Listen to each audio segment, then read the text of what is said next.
साल 1394 का वो कालखंड जब हिंदुस्तान के नक्शे पर शिराज हिंद का उदय हुआ। शिराज हिंद यानी आज के उत्तर प्रदेश का जौनपुर। वो जौनपुर जिसके पूर्वांचल में अलग तेवर है। जैसे जौनपुरिया इमरती की मिठास लोगों की जुबान पर घुली है, वैसे ही इस धरा से निकले खोखार गैंगस्टर्स का नाम है। साल 1967, पूरे दयाल गांव, जौनपुर, उत्तर प्रदेश। साल 1967, उत्तर प्रदेश के जौनपुर का पूरे दयाल गांव। गरीब किसान पारसनाथ सिंह के घर बेटे की किलकारियां गूंजी। प्यार से उसे सब मुन्ना पुकारते। मुन्ना 5वीं जमात तक पढ़ा। बेटा टीचर बने, परिवार की यह ख्वाहिश थी। लेकिन घर की माली हालत ठीक नहीं थी, इसीलिए मुन्ना ने कालीन तक बुने।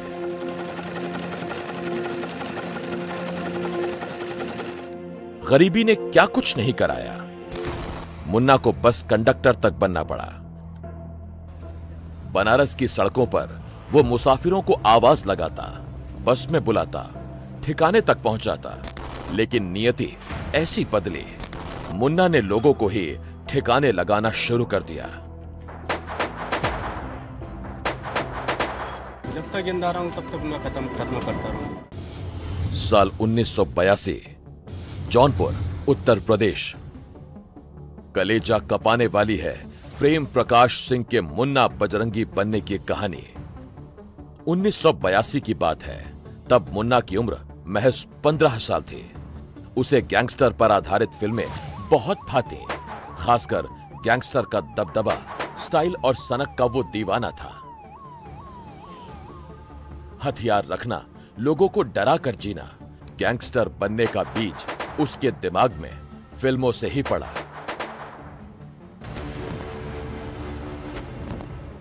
सनक बढ़ती गई।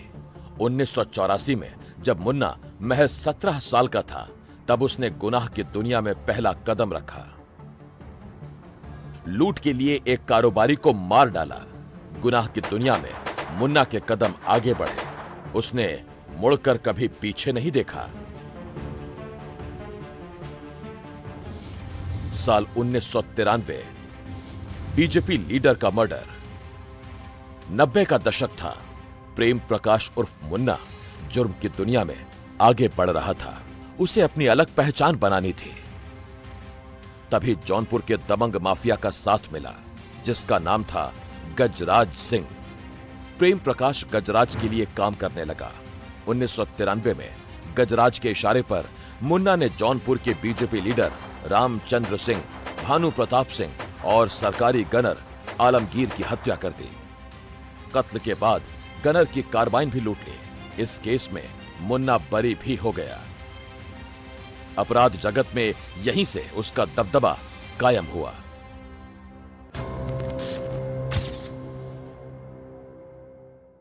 जौनपुर में जो कांड हुआ, ट्रिपल मर्डर, तो उस कांड के बाद एकदम से सबकी निगाह चलेगी कि कौन ऐसा है जो इतना कर गया। फिर नाम इसका आया।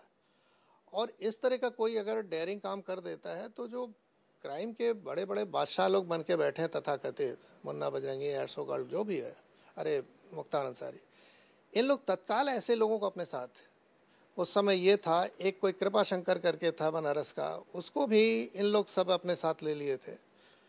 तो इन लोगों को तुरंत बड़े बड़े लोग ऐसे ले लेते थे। अच्छा, इनको भी शेल्टर चाहिए था, पॉलिटिकल शेल्टर जिसको कहते हैं। विधायक था ही मुख्तार ने इन लोगों के लिए यहाँ तक कर दिया था कि आप लोग को हम विधानसभा चुनाव लड़ाएंगे। और इसकी पत्नी और इसके लोग तैयारी भी करने लगे थे। वहाँ पे जो जौनपुर का क्षेत्र था, भदोई से लगा हुआ। तो लास्ट में जब इन लोग खूब कमा लेते थे पैसे, ठेके पट्टे में इनके आदमी हर जगह काबिज हो जाते थे, अच्छा खासा एक रिसोर्स इनके पास हो जाता था, तो इनको लगता था कि अब हम पार्टी से टिकट किसी से पा जाए, या नहीं तो इंडिपेंडेंट लड़के या छोटी छोटी जो कास्ट आधारित पार्टियां बनी हैं उनमें टिकट दे देते हैं। अब आप देखिए ना, मुख्तार को बेटे को टिकट कौन दे दिया? कास्ट बेसिस पे जो काम कर रहे हैं तत्काल दे दिया।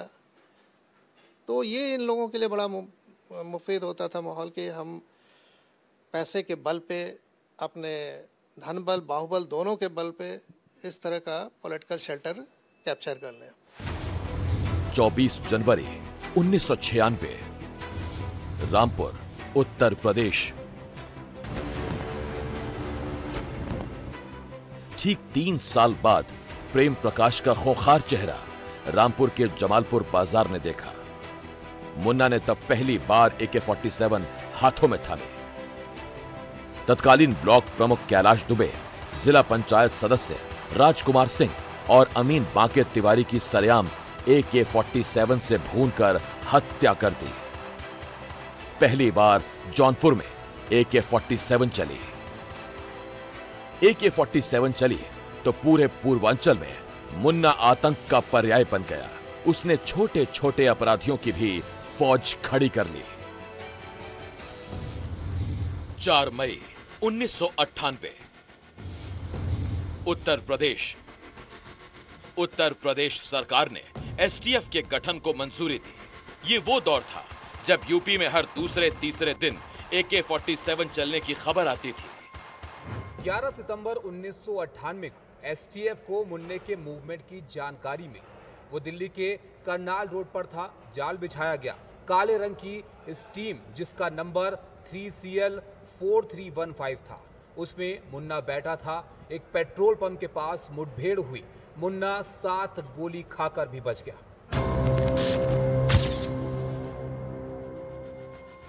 11 सितंबर 1998 को STF को मुन्ना के मूवमेंट की जानकारी मिली। वो दिल्ली के करनाल रोड पर था। जाल बिछाया गया। काले रंग की स्टीम, जिसका नंबर 3CL4315 था, उसमें मुन्ना बैठा था। एक पेट्रोल पंप के पास मुठभेड़ हुई। मुन्ना 7 गोली खाकर भी बच गया। इस घटना के बाद प्रेम प्रकाश सिंह से नाम बदलकर मुन्ना कर लिया। घर वाले प्यार से उसे मुन्ना कहते थे। हनुमान जी का भक्त होने के साथ कुश्ती प्रेम से लोग उसे बजरंगी कहते थे। दोनों नामों को जोड़कर मुन्ना बजरंगी कर दिया। अयोध्या में वसूली और रंगदारी के लिए खुद का परिचय मुन्ना बजरंगी नाम से देता था और यहां से प्रेम प्रकाश सिंह मुन्ना बजरंगी बन गया। यूपी में उसके गुनाहों की तूती बोलने लगी। कई मामलों में उस पर केस दर्ज होने लगे और पुलिस डायरी उसके नाम से कटी FIR से भरने लगी। अयोध्या में वसूली और रंगदारी के लिए खुद का परिचय बजरंगी नाम से देता था। यहां से प्रेम प्रकाश सिंह मुन्ना बजरंगी बन गया। जैसा आप सब विदित थे कि हर गांव में कुछ मनभर टाइप के लड़के होते हैं और ये उसी तरह का था। छोटी छोटी वारदातें करते रहा, मन बढ़ता गया इसका। और वो बहुत पिछड़ा इलाका था जहाँ ये रहता था। वो पूर्वांचल में, आप समझते हैं, जौनपुर, भदोही और बनारस का बॉर्डर था। और ये इतना इसका मन बढ़ गया कि मुझे याद है 96 में मैं DSP अंडर ट्रेनिंग था वहाँ जौनपुर में, और फर्स्ट टाइम AK-47 का उपयोग पूर्वांचल में हुआ। ट्रिपल मर्डर हुआ जिसमें एक ब्लॉक प्रमुख थे, एक स्टूडेंट लीडर था और एक आम आदमी मारा गया। पूरा पूर्वांचल में एक दहशत और खौफ का माहौल हो गया कि इतना बड़ा अपराध किया गया और ये पकड़ में नहीं आया। और उसके बाद चूँकि चर्चा बहुत तगड़ा आ गया तो ये सीधे फिर मुख्तार अंसारी का एक राइट हैंड बन गया। और मुख्तार अंसारी का जो सबसे प्रिय शूटर बना, ये मुन्ना बजरंगी था। 90 का दशक बाहुबली मुख्तार अंसारी की तूती बोल रही थी। मुन्ना भी पुलिस की नजर में चढ़ गया था। पुलिस से बचने के लिए मुन्ना वाराणसी चला गया। वाराणसी में उसकी मुलाकात कृपा चौधरी से हुई। जुर्म की दुनिया की असली शुरुआत मुन्ना ने गैंगस्टर कृपा चौधरी के संपर्क में आने के बाद ही की। कृपा चौधरी उस समय एक बड़ा नाम था। कृपा ने ही मुन्ना की मुलाकात अंसारी से कराई। अंसारी भी मुन्ना के क्रिमिनल माइंड को भाप गया। पूर्वांचल में सरकारी ठेकों और रंगदारी के कारोबार में मुख्तार अंसारी की चलती थी। पूर्वांचल पर पकड़ और मजबूत करने के लिए मुख्तार ने मुन्ना को ठेकों की जिम्मेदारी सौंपी। ठेकों में कृष्णानंद राय का दखल मुख्तार को पसंद नहीं था। देखिए, आपको बताया ना कि पूर्वांचल में मुख्तार और उसके साथ मुन्ना बजरंगी से लोग मिले हुए जितने थे, इन लोगों ने हर तरह के ठेके पट्टे पे कब्जे कर लिए थे। पहले भी उल्लेख किया कि इनका अपने आदमी इनके जगह जगह बैठ जाते हैं। रेलवे का भी बहुत बड़ा ठेका पट्टा होता था। आपको लखनऊ की घटना याद है कि अजीत सिंह MLC एक थे जो रेलवे स्क्रैप का भी ठेका लेते थे और बाद में उन्हीं के गवर्नर ने उनको मार दिया था। तो ये सोर्स, इनका जो इनकम का सोर्स होता है, ये बहुत बड़ा होता है इससे ठेका पट्टा होना। और इसको कंट्रोल करने के लिए लोग हर तरह की मदद लेते हैं। मैं डायरेक्टली नहीं कहना चाहूँगा, लेकिन इनडायरेक्टली प्रशासन, पुलिस में भी ऐसे लोग रहते थे जो इनको मदद करते थे। मैं STF में गया तो STF में भी एक वर्ग ऐसा था जो कि इनको ठेका पट्टा दिलाना है तो इनके विरोधी को दौड़ा लेता था, वो भाग जाते थे, टेंडर देने नहीं आते थे। तो हम लोगों ने देखा उस समय तत्काल इसको सब बंद कराया। साल 2002 यूपी विधानसभा चुनाव। यूपी की फिजाओं में चुनावी शोर था। विधानसभा चुनाव हुआ। मोहम्मदाबाद सीट से मुख्तार के बड़े भाई अफजाल को कृष्णानंद राय ने हरा दिया। ये हार मुख्तार को नागवार गुजरी। मुख्तार ऐसा बौखलाया कि उसने कृष्णानंद राय को रास्ते से हटाने की ठान ली।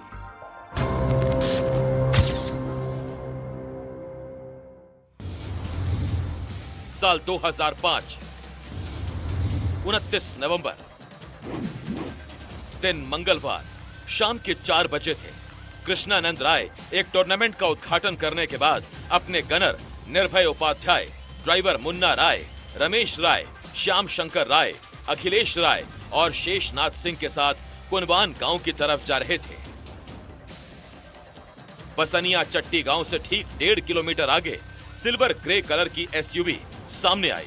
7 से 8 बदमाश हथियार लेकर नीचे उतरे। AK-47 से गोलियों की बौछार कर दी। 500 राउंड गोलियां चली। बीजेपी MLA कृष्णानंद राय समेत 7 लोगों का मर्डर हुआ। पोस्टमार्टम में कृष्णानंद राय के शरीर से 67 गोलियां निकली। इस हत्याकांड से यूपी के सियासी हलकों में हड़कंप मच गया। हर कोई मुन्ना बजरंगी के नाम से खौफ खाने लगा और मुन्ना मोस्ट वांटेड बन गया।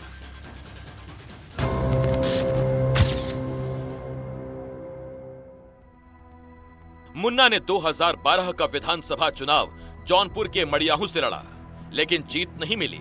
साल 2016 में जब मुन्ना के साले पीछे की हत्या हुई, तब वो झांसी जेल में बंद था। मुन्ना की पत्नी सीमा सिंह ने तब आरोप लगाया था कि STF उनके पति की भी हत्या करवा सकती है। 8 जुलाई 2018 को मुन्ना को झांसी से बागपत जेल भेजा जाता है। 9 जुलाई की सुबह जेल में ही मुन्ना बजरंगी की गोली मारकर हत्या कर दी जाती है। आरोप लगता है सुनील राठी पर। पुलिस के मुताबिक दोनों के बीच विवाद हुआ था, जिसके बाद सुनील ने मुन्ने को गोली मार दी थी। पत्नी के आरोप के ठीक 10 दिन बाद मुन्ने का वजूद मिट गया। आरोप लगता है सुनील राठी पर। पुलिस के मुताबिक दोनों के बीच विवाद हुआ था, जिसके बाद सुनील ने मुन्ना को गोली मार दी थी। पत्नी के आरोप के ठीक 10 दिन बाद मुन्ना का वजूद मिट गया। गैंगस्टर मुन्ना बजरंगी की कहानी सबक है उन लोगों के लिए जो गैंगस्टर से प्रभावित होकर जिंदगी में गलत राह चुन लेते हैं। ऐसे लोगों का अंत भी वैसा ही होता है जैसा मुन्ना बजरंगी का हुआ। Bureau report, NDTV India.